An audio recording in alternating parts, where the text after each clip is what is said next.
this is Jackie with WTI, and if you need a squishy cuddle buddy, then this one is one of my favorites. This is by Squishmallow. He's a Flipamallow, which is the original Squishmallow, Flipamallow. He's ramen on one side, as you can see, which is, in my opinion, the cutest, most fun little squishy toy. It's a literal bowl of ramen. Like, how cute.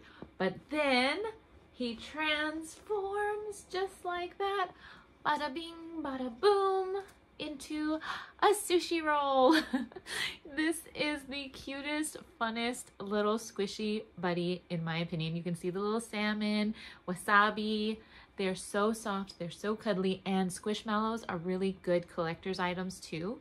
So if you have a friend who's a collector or a little kid in your life, 3 years or older, that likes soft, squishy, adorable things, then this is a perfect gift. In my opinion, for myself, it is my little buddy. It makes me happy. It makes me smile every time I see my little sushi, or watch it again. It's so much fun to flip to my ramen. And they just, like I said, it's soft and squishy. Cuddle buddy. It makes me feel happy, calm, and relaxed, and just makes me smile every time I see them. But that's just my point of view.